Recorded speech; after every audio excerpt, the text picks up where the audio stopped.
Yeah, I broke down. I'm doing it. My take on the Brooks Car 100-yard freestyle. Woo, woo, woo, 400, 40.84 seconds, 26 March 2022. So here I'm Tanis Coralee Leonhardi. It's my YouTube channel, Tanis Leonhardi. I'm a she, her, hers, and I just realized I should change my color. Because I've done a bunch of green today, so I should do orange. Okay, so here I talk through the Brooks Curry 100-yard freestyle race at the 2022 National Collegiate Athletic Association Division I Swimming Championships in Atlanta, Georgia, United States of America. Time of 40.86 seconds in the final on Saturday, 26 March 2022. With his time, he achieved a personal best time and first place. I provide my take/perspective on his performance and contextualize it in terms of skinny and fast swimmer, freestyle, sprinter physiques. It's kind of a mouthful. Writing and publishing about the race at the time on English Wikipedia, and my new pair of Brooks brand running shoes. Couldn't be more timely. I got a new pair of Brooks brand running shoes yesterday. I'm filming this Monday, 29 January 2024. I was like, Brooks. I mean, I know I brought this up in the Vladimir Morozov 17.86 back in March 2013, the one where I contextualized that. But you guys, divine and or hell and or natural intervention says, you gotta do a Brooks today. You wore those shoes training for the first time today. I'm a road runner. I have competition experience in swimming and soccer, but the shoes are for my road running. Okay. Running more generally. Okay, so let's start with my take on / perspective on his performance. He was fast. He had great technique. I enjoyed watching him in this. I watched via video because it was not in Atlanta, Georgia. I watched the interviews as well, and I thought it was sweet. He talked about how he kind of went back. He enjoyed swimming because he was back in like his hometown. And as a Seattle girl, Brooks is headquartered in Seattle. The shoes I bought were designed in Seattle. You know, I appreciate a swimmer being that considerate of their hometown, that they don't just leave the personal best times to other locations, that they can actually swim their best in their hometown. That's commendable. So that's my take / perspective on his performance. I'm going to contextualize it in terms of skinny and fast swimmer, freestyle, sprinter physiques. So yeah, I thought the 2022, so this is March 2022, he's a very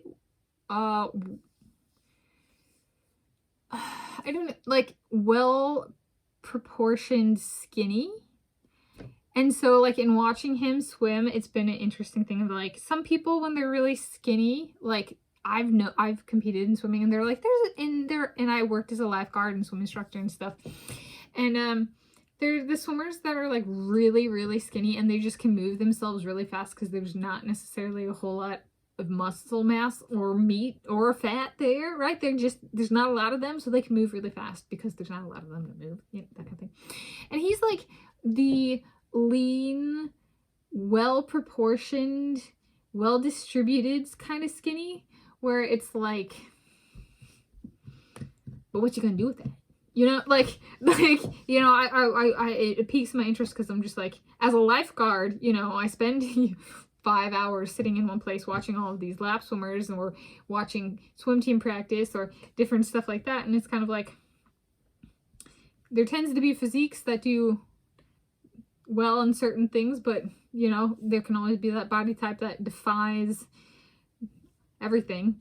And so it's like interesting to watch. And so like I'm watching and I'm like, it's not quite that, you know, super skinny with no muscle there or fat there type. So like, let's see what he does. And he had great technique and he was fast and he won. And I should go back and make sure it was personal best time.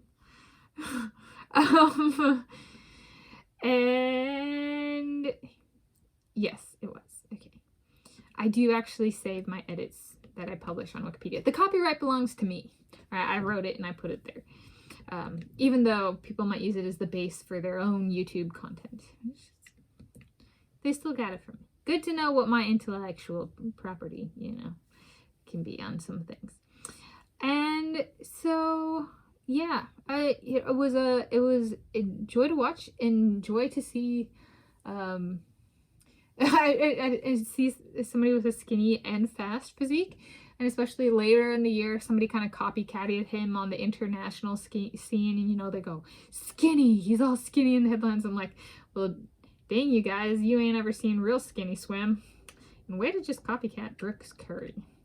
With a guy who doesn't even look as good as Brooks Curry. So I thought that was kind of amusing. It's amusing, but also sad, right? Just give credit where credit is due. You got the idea from Brooks Curry and didn't ever give him proper attribution. It'd be like somebody taking my Wikipedia, writing it, and using it as base for their YouTube content and not giving proper attribution. Just a big slime ball skis ball move. You know? Some people are incapable of being decent human beings. All right, up next, writing and publishing about the race at the time on English Wikipedia. I really enjoyed writing about who I wrote about that year. There was like him, there was like Youssef Ramadan, who's of Egypt, and the Virginia Tech Hokies. There was Andrei Minikov of Russia and Stanford Cardinal. There was, and Brooks Curry of the LSU, Louisiana State, United States of America, University Tigers, and United States of America. There's Andrei Minikov of Russia and Stanford Cardinal. There's like Drew Kibler. Was he in this race too? Of someplace with really good hair and a really great koi tattoo. Or, yeah, right? And what was he? My dad's home state, Texas. Excuse me. Okay, point being, I enjoyed it. It was a fun year, and I thought the colleges that covered their swimmers did such an outstanding job of providing context for like where the races mattered and like kind of fit in their own like swimming and diving program history. So I thought it was a great year for just seeing how much like the colleges themselves could shine, which is somebody who has multiple college degrees and got my first college degree at 17 years of age. I was like, go colleges, you know? And then last, contextualizing it in terms of my new pair of Brooks brand running shoes. There's also, so there's Brooks Curry, there's Brooks, the brand of running shoes. There's also the bubbling brook. A brook is like a really small stream, like water flow. So it is, because I've thought of that before, like brook, like a brooks, like a brooks as in plural, as in like little streams.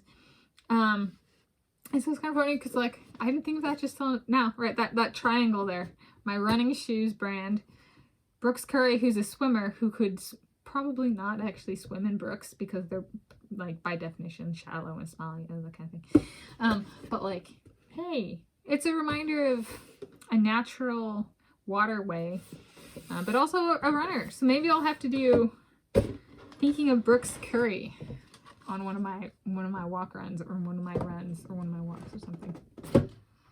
Just because it's the name of my running shoes. Although the make and model, so the make is Brooks and the model is Launch 10. So I don't know, but yeah. The perks that come from writing and publishing about a different sport, right? I could translate that to my own. And oh, you guys gotta see them again. Yeah, they're so beautiful. They are so beautiful. They are so beautiful. Yes. They're not that dirty yet. Just there's this sole's warm today. Oh yeah. You guys wanted to know what speed were they assessed? Neutral. That's right. Alright. That was my take on the Brooks Curry 100-yard freestyle, 40.84 seconds, 26 March 2022. I'm Tanis Coralee Leonhardi, and this is my YouTube channel, Tanis Leonhardi. Happy day and time of viewing to you whenever you're viewing this, and happy place of viewing wherever you're viewing this from.